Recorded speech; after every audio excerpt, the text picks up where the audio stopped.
Nasa Roma na ang 133 cardinal electors na magiging bahagi ng papal conclave simula bukas para maghalal ng bagong Santo Papa.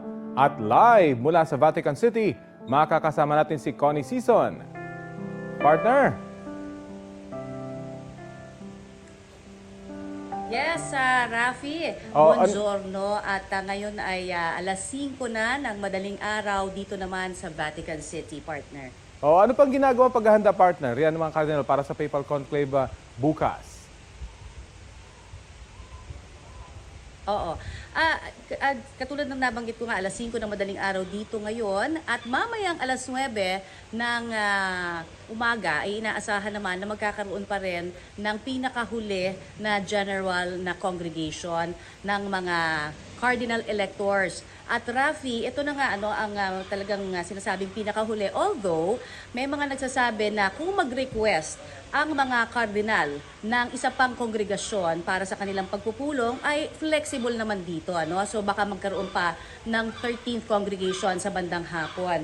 At sinasabi nga rin na partner na itong mga kongregasyon na ito ay napaka-importante para magkaroon ng pagkakataon ang mga kardinal na magkakakilanlan, dahil sabi nga napakarami nila, 'di ba?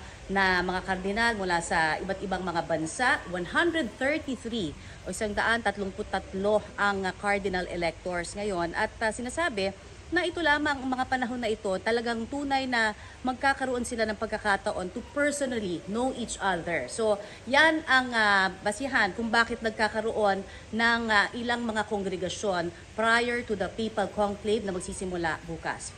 Rafi? Bukod sa pagpapakilala ko ng mga cardinal, may iba bang pinag-uusapan sa mga pagpupulong na yan? Definitely. Alam mo, talagang maraming mga issues na kinakaharap ang ating mundo na kanilang pinag-uusapan dito sa General Congregation na ito. Dito, malalaman kasi ng bawat isa sa mga kardinal kung ano yung mga posisyon din ng bawat isa sa mga halimbawa na pag-usapan nila kahapon yung tungkol sa ethnicity o kaya yung migration. So napakaraming issues na pangdaigdig, mga problema na kinakaharap na kailangan nilang mapag-usapan at kailangan nilang marinig yung posisyon ng isa't isa. At napag-alaman din natin sa Policy Press Director na si Matteo Bruni, ang sino mang kardinal daw na nais na magsalita sa harapan ng kongregasyon ay kailangan magpabook ng kanyang oras bago siya makapagsalita at binibigyan lamang ito ng 5 minuto para magbigay ng kanilang piece or stand on the certain issue. May mga matutunog na pangalan ng mga kardinal na posible raw humaliling Santo Papa o yung mga papabili. Alam ba ito ng mga kardinal dyan? At may komento ba sila? Actually, matipid syempre ang kanilang mga sagot. Pero may isang kardinal mula sa El Salvador, si Cardinal Gregorio Chavez. At sabi niya, at talagang may 5 matutunog na pangalan na pag-uusapan sa kanilang bawat pagpupulong. Pero, syempre tumanggi siya magbigay ng mga detalye kung saan galing yung mga kardinal na ito at kung ano yung pangalan mismo. Syempre ayaw nilang i-preempt yung magiging botohan.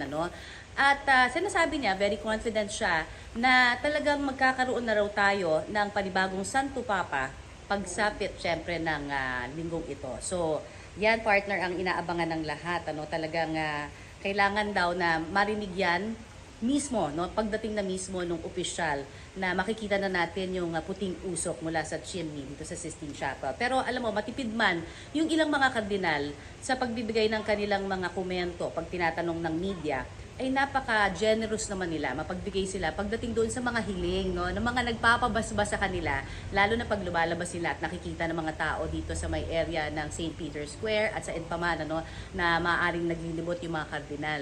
So nakikita natin yan at talagang napakaganda na makita yung mga kardinal na nagsasama-sama. At ito, paparinig ko lamang sa inyo, papakita ko yung maikling pahayag ni El Salvador, Cardinal Gregorio Rosa Chavez, ukol pa rin sa kanyang nabanggit kung ano yung tingin niyang mangyayari sa mga susunod na araw. I think next Friday you'll know who is new Pope. Maybe Friday in the afternoon we'll know his name.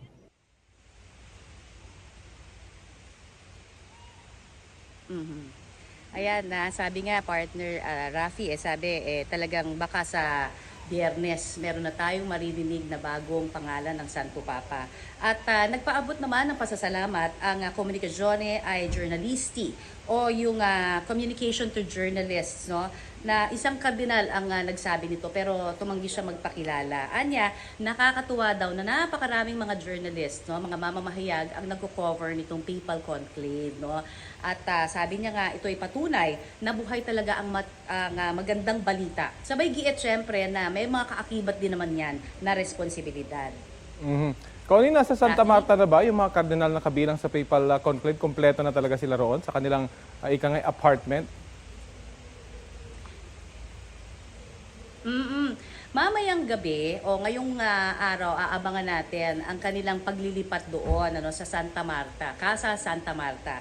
Ito yung itinilaga, kung matatandaan natin, ni Saint Paul II na kung baga tutuluyan ng lahat ng mga kardinal habang nagkakaroon ng conclave. So ayan talaga yung kanilang official na magiging tirahan habang sila nga ay nariritot na sa proseso ng pagkakaroon nitong butuhan para sa conclave. At napag-alaman natin na syempre, once na pumasok doon yung mga kardinal sa Casa Santa Marta, ay isusurrender nila ang kanilang lahat ng mga communication equipment. Ibig sabihin, bawal sila talaga na makipag-usap sa labas, pero may mga vow of secrecy pa sila na tinatawag.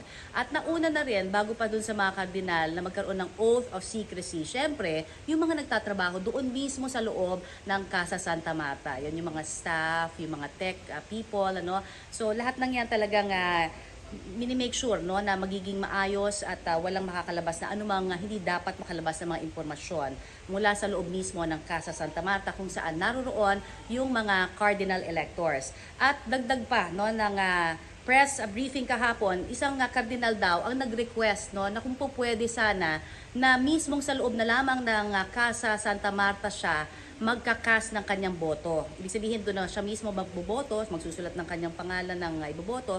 Pero kung papayagan yan, dapat magkakaroon muna ng kumbaga parang pagpili ng 3 kardinal, parang magkakaroon ng pagpili, tapos pagkatapos noon ay papadala yung 3 kardinal na yon sa may Casa Santa Marta para personal na kukunin yung kanyang boto at sila mismo ang maglalagak noon sa Sistine Chapel, partner.